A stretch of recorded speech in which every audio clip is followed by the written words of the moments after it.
Well, welcome, David.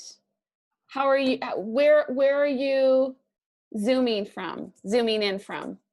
I am, like a lot of people, home, where many of you do not have either the good fortune or pleasure of being at this time, given the fact that you all are all so essential. Not only am I home, I'm in my son's room, which has become my favorite place to take conference calls. You see Big Teddy back there.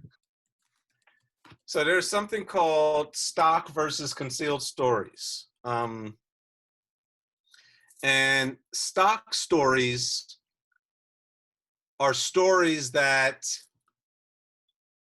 what would we say, represent the things that we tell ourselves as members of society. And in the United States, we have a number of stock stories.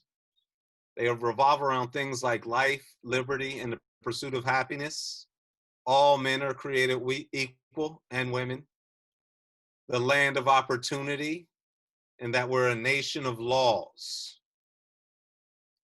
Now, typically, stock stories give meaning and understanding to a way of life.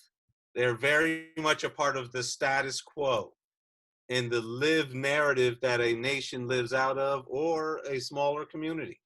They help the individual to find their place in society. They create a type of social cohesion to the degree that we buy into the stock stories, we live those stock stories. Those stock stories show up in our life, world, and affairs. And again, they help to maintain the status quo. But then there's something called concealed stories. Concealed stories, like if we were to name some of the concealed stories of the United States, it would represent things like genocide in terms of the founding of our nation. African peoples were designated as 3/5 of human. Slavery, oppression, and economic exploitation.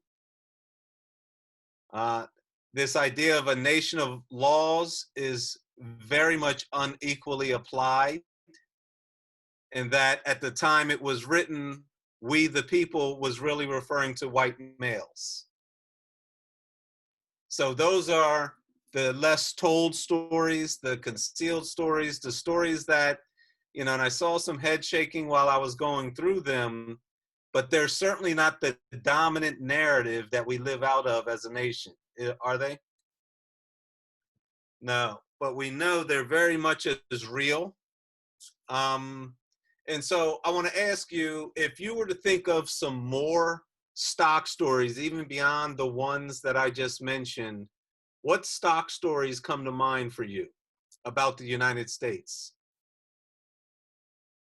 Any other stock stories you can think of?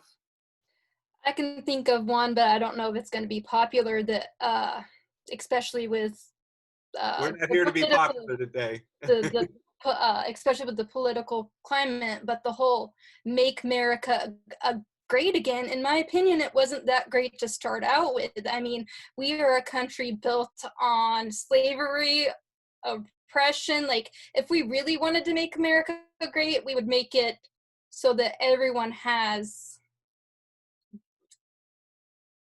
I don't know, like, to me, we tell ourselves these false narratives because they seem right, but really we tell ourselves these things to make us feel better about of ourselves. That's what stock stories are for. And Dawn, I already see you're our radical of group. I can tell. Someone else, any other stock stories? We're going to talk about concealed in a minute. I haven't exhausted the list here. What other stock stories for the United States can you think of? I think our whole hidden mess of mental health is a big one that we don't really address. I mean, we talk about it a lot. It's one of the higher needs in medical, like, forthcomings, but at the same time, we have not figured out this answer. It just keeps getting swept underneath. It keeps getting put into a different home or category, and then all the contributing factors that are leading to the rise of mental health. But that as just one big blob of a mess that we're not really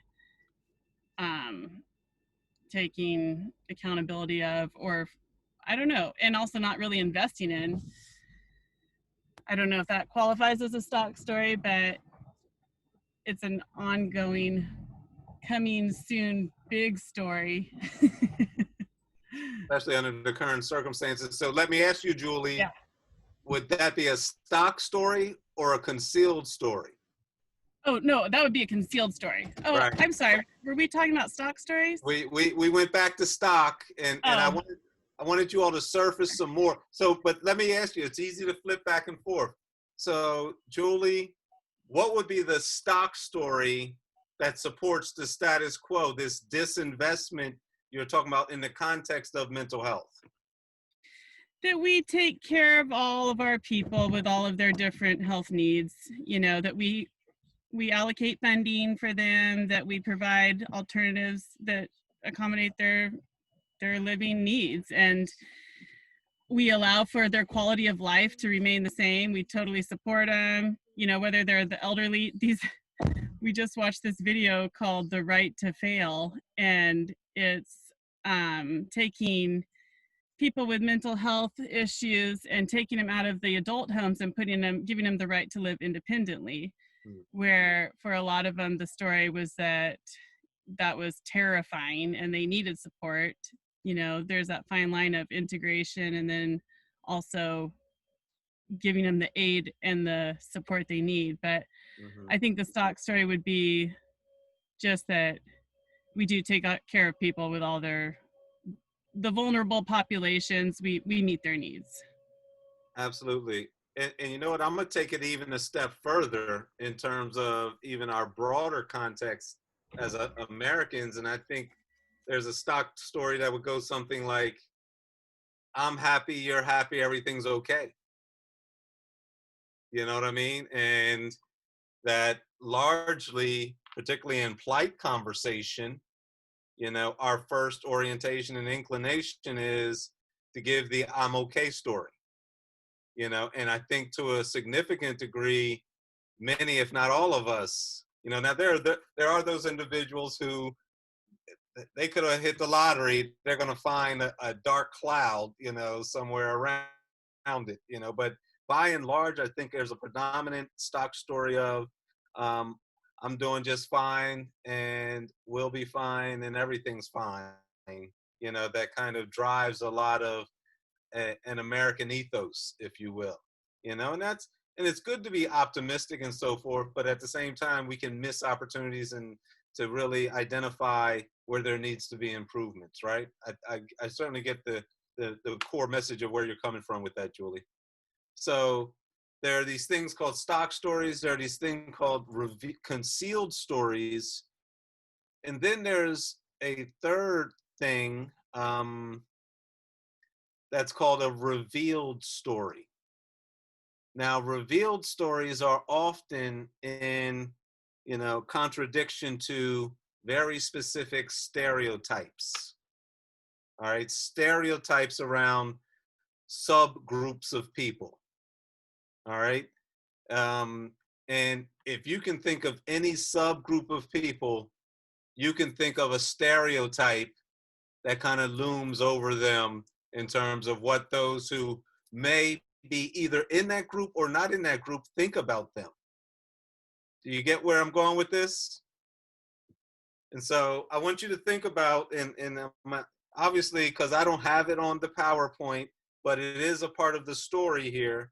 I want you to think about a subgroup that you can think of a stereotype that exists for them. It doesn't mean you think that, but you know that that stereotype exists about that group. Somebody name a stereotype about a particular group. After 9/11, that all Muslims are terrorists, and anyone wearing a turban or hijab automatically got put into that group. Right. Yep. Which is not true. That's the subgroup, and that's the stereotype. Someone else. Well, I did a whole paper last quarter on like the social media descriptions of people and how it puts stereotypes on different groups, like how Asians are seen like are supposed to be like small, petite, and pretty little girls, and same with it makes it hard for like Black women because they're stereotyped as like have being strong and large and masculine. Mm-hmm. Mm-hmm. Two groups, two stereotypes. Anyone else? One more. LGBTQ, that there's an arena of promiscuity. And so now I'm going to help you understand what the revealed story is. The revealed story is when you have an example of something about an individual, a very specific individual, not a generalization, something, an experience or a story you know about a specific individual from that subgroup that actually contradicts the stereotypes. Say, for example, you know, if I were to say a revealed story about an African or African Americans in general, or maybe even African American males, I'll pick on my own subgroup. All right. I looked at a, you know, how you get things in your inbox and your email and everything. And it, you know, I get them all the time. There was a recent story about a 28-year-old young African-American male that was tapped to be a CEO of a major corporation. I mean, that totally flies in the face of the general. He was well educated. He was well, you know, versed in, and you know what, in business, you're not going to be tapped to be a CEO if a whole bunch of folks, more than likely white folks, thought you were capable of doing that job. You know what I mean? And it wasn't like some hip hop, you know, studio or something. It was a mainstream, almost above average type of field. I wanted to say it might have even had something to do with aerospace, you know? And so, first of all, you're talking about a mind-blowing content area and subject matter, aerospace, and you're talking about an African-American male being tapped to be not a chief, not a director, but the CEO of an organization like that. So the revealed story is the story that contradicts the stereotype. So you got stock stories, concealed stories, and revealed stories. You all shared some pretty amazing things, some of you, particularly when you're personal sharing about the COVID context. And when you think about who are these folks, you know, we're all looking at the news stories. We're all looking at both the incidences and the death rates and the numbers of who's dying. We know who's at high risk. What are some of the stock stories, you know, or so maybe some of the stereotypes actually might be the most appropriate way to put it, about the individuals who are contracting the coronavirus? Who are they? How are we beginning to profile them? What's the data literally showing us? I would say there's a lot of preconceived notions that people that are getting it are otherwise unhealthy, and we know that that's not true. We know that there's some predisposing factors that would make somebody at risk, but we're also seeing people that don't have a lot of health history that are contracting and having a lot of complications because of the virus. Mm-hmm. Thank you. Who else? Someone else? I think age is a big factor. Everyone's saying, oh, it's mainly elderly, but kids are dying too, and young adults. Mm-hmm. Someone else? Anyone else? Also Asian. I think when COVID started happening, people just were like, oh, well, it's just the Asian community that's getting it. They're the ones that are trying to give it to everybody else, this big kind of conspiracy towards them. Right. Anyone else?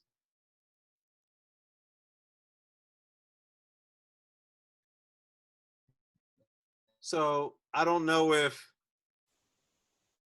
actually I know it's not my neck of the woods. I think a big part of it has to do with where your sources are of information. I kind of missed that. Correct. Julie, are you trying to say something? I was just trying to say I missed the beginning of that question. It sounded like people were talking about stereotypes with the COVID.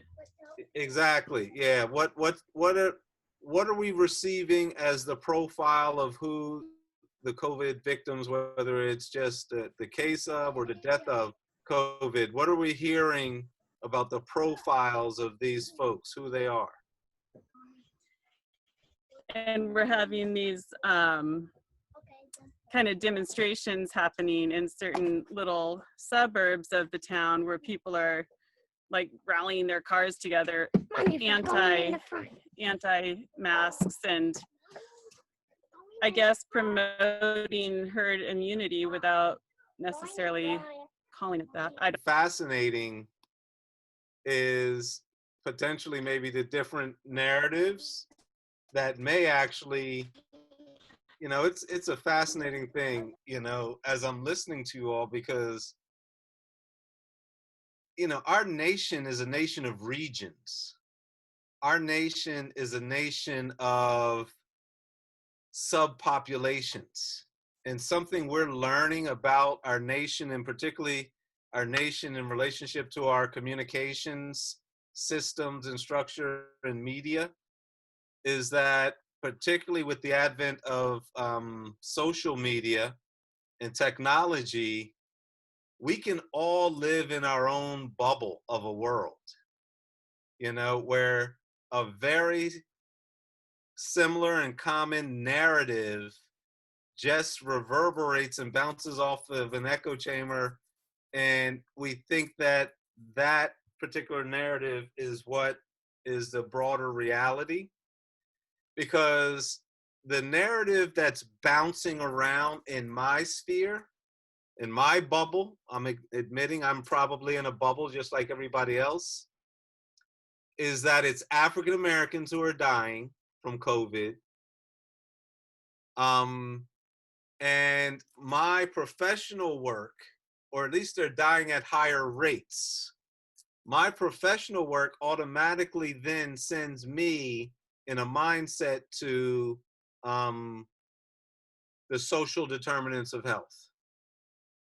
And those things, those systemic and structural things that we started off talking about in regards to health equity and the effect that they have on the health and well-being of individuals. I don't know if you all have ever heard this, but in public health, which is, I'm not quite medical health, I'm not clinical, and honestly, I'm not quite public health, but my work is most closely associated with public health. In public health, there's a little catchphrase, and I showed Heather this video, and it says, your zip code is more of a social determinant than your genetic code. And what that implies is that where you live is that much more critical to your health outcomes than even access to healthcare. It's all about your environmental context and those other systemic and structural things that we started off earlier talking about: educational background, entertainment, housing stock within communities, joblessness, access to jobs, access to family sustaining jobs, all those types of things. And so there's a few things that I know, that there's low income people everywhere, and that in certain segments of our nation, low income could be white people, low income could be Black people and people of color, low income could be whatever. What I also know is that regardless of, what economic level, that people of color are going to be at greater disadvantage than white people are in most contexts and circumstances, even when there's low-income white people and low-income people of color.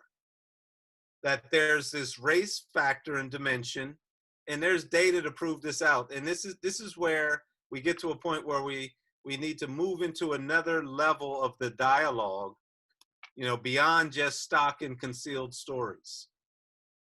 And so I'm advancing my slides a little bit. And there's this term here called groundwater analogy. And the groundwater analogy is a race equity analogy. And it says this: you ask yourself the question, if you're walking along the shore of a large body of water and you see a dead fish on the shore, what's your first thought in reaction to that dead fish? That's a question I'm asking you, literally. You see a dead fish on the shore, what's your first thought?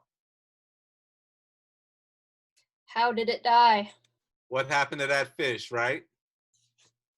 Dawn, are you familiar with this analogy? Oh, okay, because that was the perfect answer at this stage. Now, if you come back a week later and you see a shore full of fish, now what's your question? Why? Why? What But where's caused- the why? Is it in the fish? or is it the water? What's up with that water? So the shift has happened, right? If you're getting repeated same outcomes, it can't be just about that fish. And if it's a shore of fish, it can't just be about those fish or any one of those fish in particular. We don't say, well, that fish didn't work hard to find food. You don't say, well, that fish was somehow born defective. You don't say that that fish's parents didn't teach it well. You start to look at the environmental context. And if this happens over generations of fish families and schools of families and so forth, you even go further than the water. And this is where the term groundwater comes into effect, because I used to, when I actually did the presentation, I had a picture of a shoreline and you can see the water basin. That's kind of like the bowl of earth that holds the water. But then the water that gets interspersed within the ground is called the groundwater. If the water itself gets contaminated, over time, the groundwater will purify the water. But if the groundwater gets contaminated, then that body of water will stay contaminated for in perpetuity unless something's done that's corrective. All right? That's the idea in terms of the race equity perspective. And again, this isn't to say that it's only people of color who are suffering or only Black folks who are suffering. But in the Race Equity Institute, they do talk about a hierarchy, a literal hierarchy in terms of outcomes. You've got, whether it's housing, economics, health, any dimension, any social dimension you can think of, there's a pretty standard hierarchy. And I'm willing to bet you all could actually place folks on the hierarchy. If the best outcomes are at the top and the worst outcomes are at the bottom, let's start at the top. Who's at the top in terms of races? It's okay. White privilege. Well, Well, we'll just say white, all right? Because all whites aren't privileged, all right? But we will say white in large numbers, right? Who's next? maybe Hispanic? No. Donna, you're on. Asian. Who? Asian? Asian. Asian is next. Again, this is the majority of outcomes across the board. Who's next? Community based on the predominance of what kind of people of color are in that community, right? But nationally speaking, Latino, Latinx. Who's next? Actually, that's a tough call, isn't it? But you're right. Native Americans are very much next.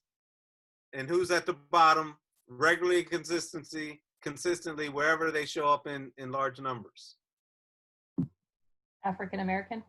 African American.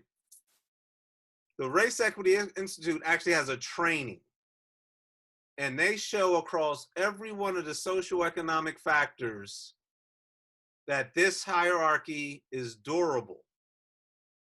It's even durable in upper income echelons.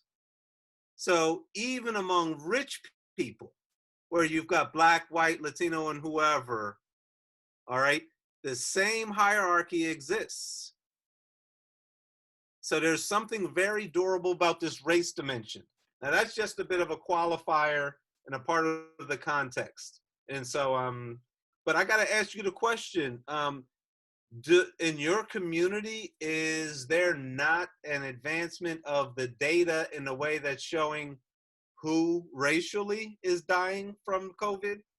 Is that something that shows up in your community? It may not, so don't feel any kind of way if it doesn't. No? People are not talking about it in any kind of racialized context. I know I that met Heather at a conference of what is called the North Sound ACH. I don't know how many of you are familiar with that. It's the North Sound region, and it's the Accountable Community Health Initiative. It's a Medicaid initiative. And so it's an initiative to attempt to bring clinical care and community partners together for the very reason of what we're talking about, which is health equity. And this was what was striking about, Julie, your description of the health equity picture with the boxes and the boys looking over the fence and everything. Your description of what health equity meant to you was largely from a clinical medical facility perspective, in terms of probably how you all within your facility talk about health equity. But here's the key thing, and here's where a key aspect of health equity is data driven. All right. You have to have a data foundation to be able to, A, properly diagnose the population health circumstance. All right. Well, who's getting it? What's the profile of? And it's COVID is, you know, the soup du jour, but you could say this about any disease, you know, any illness, any morbidity. All right. You know, what's the profile of the individuals that are getting it in large numbers? And the next thing about health equity beyond data is to drill deeper into the very specific context, circumstances, and real world day-to-day realities of those profiles of people. All right, one of you talked, I thought it was great. I loved hearing it. I think it was Kirsten, you know. Don't mean to single you out, Kirsten. You know, your family circumstances, much like so many other people's family circumstances, mine included. You talked about your dad, you know, and him being low income and food stamps and everything. These are a part of the profiles that need to be understood about what people are going through as they're attempting to navigate through context and circumstances when we know there's a full range. And I don't, you know, I don't just want to call it privilege. It is privilege, but we just all come from a different range of background, circumstances, and contexts, right? And there's a very human fallacy to think that most of the people see the world the way I do, all right? Which may be true to some degree. There are some universal ideas we have about life, but we don't all share the same experiences. You know what I'm saying? And what's often missing and what's often difficult for many of us to do, unless we're exposed to it, is to have a real in-depth understanding, analysis, and perspective of other people's experiences, particularly the more different they are than from us. So we know that that's the baseline ingredient for bias, all right? And when I say bias, I'm using the term very generically. You know what I'm saying? I'm not talking about a particular kind of bias. We all have biases, and we all have got certain types of biases. I'm sure you all have been exposed to the concepts of implicit bias and conscious bias, right? You know, the fact that all of us, that there's nobody excluded, black, white, red, brown, we all have ideas of other people, who they are, what they're about, from a very visual, racial profile. We all got it. Groups have it about themselves, all right? I heard a little bit of it on here coming from white folks talking about white privilege. You know what I'm saying? And we know all white folks have different levels of privilege, all right? But not all white folks get categorized by their whiteness the way other groups of people get categorized by their skin color or their race. Follow me? There are distinctions, we know that too. And so, you know, all of this is talking about, you know, what produces health and well-being. What percentage, and I'm gonna see if you all have been exposed to a bit of data that folks in my public health sphere are beginning to know and understand quite well.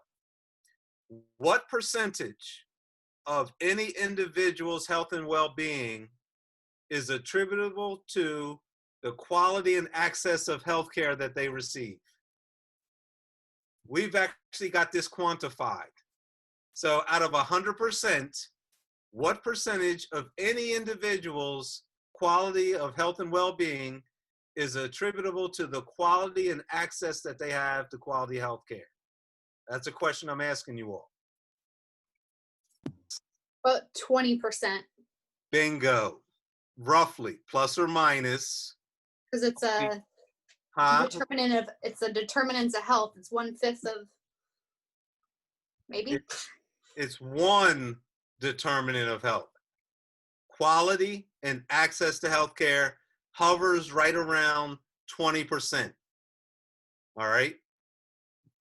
The other 80% breaks down where somewhere in the ballpark of 60% of it is environmental context, social determinants, all those other things we talked about.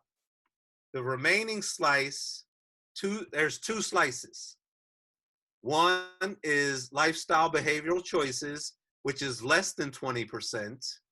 It's probably somewhere in the ballpark of 10%. And then at the very last, you've got genetics. Now, genetics, uncommon to what a layman's thought is around genetics, there is more in common between a white woman and an indigenous man, genetically more in common than the variation that exists among whites, that exists within races. There's more genetic variation within race than there is across race. So race, you know, scientifically has been out the window for decades, but it's still taught, you know, and I have colleagues and peers my age who were learning in medical school systems that had not eliminated race as a major qualifier of health determinant, all right? And so we're not talking about 400 years ago. We're talking about in the last 25, 30 years or so. So all of this, you know, leads me to a place where I want to share something. So what do we do? What do we do? All right, Gibbs, what do we do about all this? This is blowing my mind. So it begins with, and I was going to say this in the very beginning, it begins with a conditioning of mind. Now, can you all still see my screen? All right, those of you who are in position, I literally saw this today, all right? And I love this daily meditation that I get. There's this Catholic priest who started what's called the Center for Action and Contemplation. I like the fact that action's first, all right? The Center for Action and Contemplation, he puts out a daily meditation, and this is one section of today's daily meditation. And I want somebody to read the first paragraph. Yeah, go ahead, Donna. You knew I was going to call on you. If the first conversion to solidarity is to befriend or experience compassion for the poor, the second conversion to solidarity is anger at the unjust situation that caused their poverty. Many people never reach this stage of anger at injustice, especially in the United States.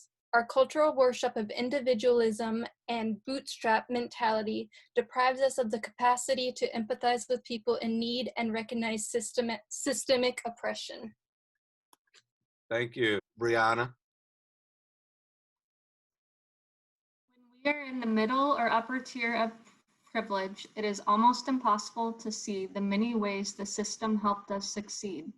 We cannot recognize or overcome this agreed upon delusion as isolated individuals, mostly because it is held together by the group consensus.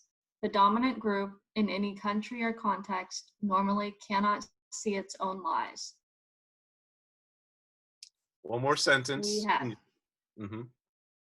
I Have don't to pay attention to whomever is saying, I can't breathe, to recognize the biases at work. You know where the I can't breathe comes from?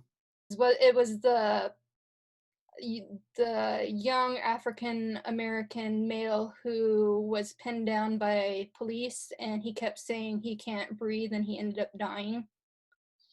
Yes, New York City. So again, the perspective I come from is a perspective that says we all can be stewards. And by stewards, I want to go back to the idea of something we call legacies. By the time you're born into this world, we're handed down legacies of the past that are very real today, however. You can look at the origins of this nation and you can draw a direct line from the origins of this nation to that hierarchy that we all recognize and see today. All right. We may think it's not relevant. We may feel it's not relevant, but the reality of the matter is there's a direct corresponding sequences of the present moment that lead all the way up to today. So these legacies are systemic, structural, they're psychic. There's so much operating in the depths of our psyche that we're not even conscious of, that are very real and very prevalent and are directing our individual and collective behavior. And so therefore, you know, it's a matter of recognizing the paradox within which we live, all right? That this is a great nation, and this is a nation that's great for a smaller number than what we might like to believe. What do we do with that paradox is the question. We use the creative tension of it to spur innovation. Let it drive us to first and foremost become aware of and conscious of the invisible. These systemic and structural dynamics are so prevalent, all right, and they're so powerful, and they're so taken for granted that we don't really acknowledge them. We are like the fish in the water. You ask a fish about the water it's swimming in, and it'll say, what water? Because it's just part of nature. Get proximal to the problem. And again, I'm talking largely from the position of many of us who operate outside of your facilities. But if you listen closely and you think about it, there may be ways that you can translate what I'm saying to be very relevant to your work and contexts. Getting proximal to the problem means getting close. All right. And so I'm kind of doing this as a wrap up now and a summary to wet your whistle for the next time Heather might invite me back. All right. Getting proximal to the problem is about getting close to the issues, the circumstances, the dynamics that we alluded to earlier. What is it like for this individual in their life that either their choices and most likely their unmade choices are creating the circumstances that are leading to poor health? We'll never be able to solve those issues And nor is it mainly for health facilities to solve. To me, that's like putting all of the students' problems at the doorstep of the school. You know, it doesn't work to put all the society's problems at the doorstep of the health facility. But what it is important for health facilities to do is to partner and to collaborate with other community organizations. Another part of the approach to advancing health equity is to change the narrative. We have to move and be willing to step out of our stock story comfort zones to find and uncover the concealed stories, and to even go further to find the revealed stories, because we all need hope and inspiration along the way.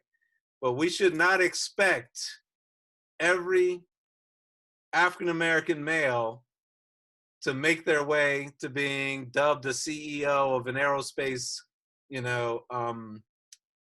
corporation, when more than likely the one who made it there did not come from the same circumstances as the majority of African-American males. That African-American male who made it there probably had some key, resources, interventions, family context, et cetera, in his life for him to be able to get to where he got. Have hope. We can't do this work. And I feel like I'm speaking to the choir when I'm talking to a bunch of nurses, because I know you all fuel yourselves off of hope. All right. So we'll go continue beyond that. Be willing to do things that are uncomfortable and make you feel inconvenienced. Have difficult conversations. And some of those difficult conversations are the things we've referred to here. Now, I got these 5 from a very strong equity champion. His name is Bryan Stevenson. He's the individual for whom that new film earlier this year, Just Mercy, his life story is in that film. I don't know if you're familiar with it. But so pillars of health equity. You can see them there. Maybe you can't see them. Let me just show them real quick. Now, each one of these is a chapter in a book. Focus on populations of greatest need. That means those most affected by inequities. Deepen connections, engagement, and relationships with members of that community. There are communities of inequities and those most affected by inequity. Co-design and co-lead culturally relevant interventions. That means work with people instead of doing 2 or 4.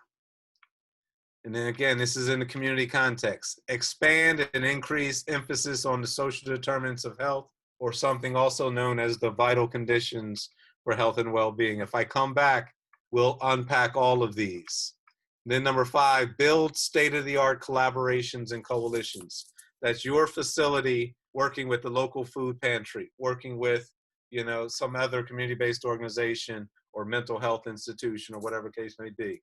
Each one of these has several bullets underneath of it. These are just headlines. With that, I'm 1 minute over, and so I'm gonna stop talking.